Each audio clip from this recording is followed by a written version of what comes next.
بسم اللہ الرحمن الرحیم۔ السلام علیکم ورحمۃ اللہ وبرکاتہ۔ عزیز طلبہ و طالبات، اسلامیات جماعت ہشتم میں خوش آمدید۔ پیارے بچوں، آج ہم اخلاق و آداب جو کہ باب چہارم ہے، اس کا پہلا لیسن جو کہ مساوات کے عنوان سے ہے، اس کا دوسرا لیکچر پڑھنے جا رہے ہیں۔ آغاز کرتے ہیں حاصلات تعلم سے۔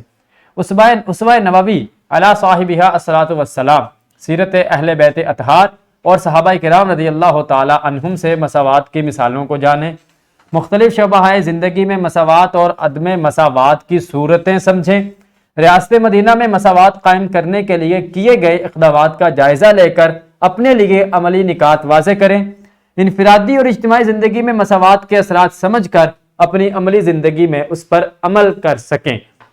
یہ ہیں ہمارے آج کے حاصلات تعلم، اور آج ہم سیرت اہل بیت اطہار، صحابہ کرام اور اسوہ نبوی صلی اللہ علیہ وآلہ وسلم کی روشنی میں مساوات کی عملی مثالوں صورتوں کو سمجھیں گے، اور زندگی میں مختلف شعبوں میں جو مساوات اور عدم مساوات کی صورتیں ہیں ان کے بارے میں آگاہی حاصل کریں گے۔ تو پیارے بچوں، سیرت طیبہ میں ہمیں مساوات کی بے شمار مثالیں ملتی ہیں، اور جن میں سے ایک یا دو مثالیں یہ بھی ہے کہ مسجد قباء اور مسجد نبوی کی تعمیر میں آپ صلی اللہ علیہ وآلہ وسلم دی صحابہ کرام کے شانہ بشانہ کام کرتے رہے۔ مسجد کی تعمیر ہو رہی تھی، آپ بھی عام مزدوروں کی طرح وہاں پہ مزدوری کرتے رہے، کام کرتے رہے۔ یہ گویا ایک مساوات کا عملی نمونہ تھا جو آپ نے اپنی ذات سے پیش کیا۔ ریاست مدینہ کی بنیاد مساوات، شرف انسانیت اور جذبہ اخوت پر رکھی گئی۔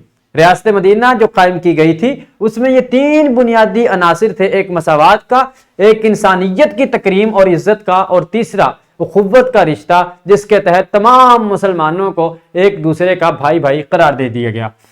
حضرت ابوبکر صدیق رضی اللہ تعالی عنہ ایک عام مزدور جتنی تنخواہ وصول کیا کرتے تھے، باوجود خلیفہ ہونے کے اور خلیفہ راشد ہونے کے، آپ نے جب تنخواہ لینے کا معاملہ آیا بیت المال سے تو فرمایا مجھے اتنی تنخواہ دی جائے جتنی مدینہ منورہ کا ایک عام مزدور لیتا ہے۔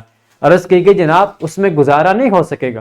فرمایا اگر گزارا نہیں ہو سکے گا تو میں عام مزدور کی تنخواہ میں اضافہ کر دوں گا، کیونکہ مجھے احساس ہوگا کہ اگر میں گزارا نہیں کر پا رہا تو وہ عام مزدور کس انداز میں گزارا کر رہا ہے۔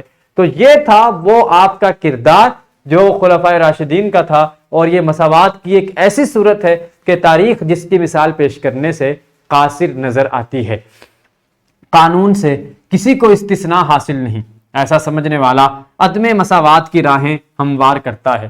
جو یہ سمجھے کہ وہ اپنے رتبے کی وجہ سے قانون سے مستثنیٰ ہے، قانون اس کا کچھ نہیں بگاڑ سکتا، یہ عدم مساوات کی راہیں ہموار کرنا ہے، اور معاشرے میں عدم مساوات کو جگہ دینے کے مترادف ہے۔ اس لیے قانون سے کسی کو استثناء حاصل نہیں، قانون کی نگاہ میں سب برابر ہیں۔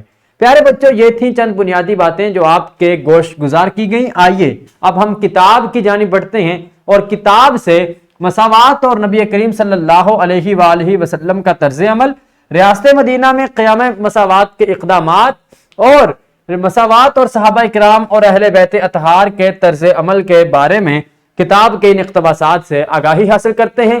گزارش کروں گا اساتذہ کرام سے ویڈیو کو روک دیجئے، پہلے بچوں سے ان اقتباسات کا مطالعہ کروا لیجئے۔ خوش آمدید۔ یقیناً آپ بچوں نے کتاب کے ان اقتباسات کا مطالعہ کیا ہوگا، اور اس کے بعد آپ نے مساوات اور قیام مساوات کے بارے میں کافی حد تک آگاہی حاصل کر لی ہوگی۔ تو پیارے بچوں، آئیے اب ہم سرگرمی کی جانب بڑھتے ہیں۔ سرگرمی یہ ہے کہ دو کے جوڑوں میں تقسیم ہو کر عدل اور مساوات میں فرق مثالوں کے ذریعے واضح کریں۔ آپ نے عدل کے بارے میں بھی پڑھ لیا، مساوات کے بارے میں پڑھ لیا، عدل کیا ہے، مساوات کیا ہے۔ تو اب دو کے جوڑوں میں تقسیم ہو کر آپ نے مثالوں کے ذریعے عملی زندگی سے مثالیں دینی ہے، اور بتانا ہے کہ یہ عدل ہے اور یہ مساوات ہے۔ گزارش کروں گا اساتذہ کرام سے ویڈیو کو روک دیجئے، پہلے بچوں سے سرگرمی مکمل کروا لیجئے۔ خوش آمدید۔ یقیناً آپ بچوں نے سرگرمی کی بدولت مثالوں کے ذریعے عدل اور مساوات کے فرق کو یقیناً سمجھ لیا ہوگا۔ پیارے بچوں، اب آپ کے لیے ہے گھر کا کام، اور گھر کا کام یہ ہے کہ والدین کی مدد سے مساوات سے متعلق اقوال زرعی تلاش کریں، اور سوشل میڈیا پر ہر روز ایک قول کو نشر کریں۔ بہت سے اقوال آپ کو ملیں گے ہمارے اسلاف کے، بزرگان دین کے، ہسٹورین شخصیات کے، تاریخی شخصیات کے، ان کے اقوال لینے ہیں مساوات سے متعلق، اور سوشل میڈیا پر ہر روز کو یہ قول آپ نے نشر کرنا ہے، اور یہ کام آپ بچے گھروں سے مکمل کریں گے۔ پیارے بچوں، آئیے اب ہم سبق کا اعادہ کر لیتے ہیں۔ آج کے سبق میں ہم نے پڑھا سیرت طیبہ میں ہمیں مساوات کی بے شمار مثالیں ملتی ہیں۔ مسجد قباء اور مسجد نبوی کی تعمیر میں آپ صلی اللہ علیہ وآلہ وسلم بھی صحابہ کرام کے شانہ بشانہ کام کرتے رہے۔ ریاست مدینہ کی بنیاد مساوات، شرف انسانیت اور جذبہ اخوت پر رکھی گئی۔ حضرت ابوبکر صدیق رضی اللہ عنہ ایک عام مزدور جتنی تنخواہ وصول کیا کرتے تھے، قانون سے کسی کو استثناء حاصل نہیں، ایسا سمجھنے والا عدم مساوات کی راہیں ہموار کرتا ہے۔ یہ تھی وہ بنیادی معلومات جو آج کے لیکچر سے ہم نے حاصل کی۔ اس کے ساتھ ہی مجھے اجازت دیجیے، ملاقات ہوگی اگلے لیکچر میں۔ اللہ حافظ۔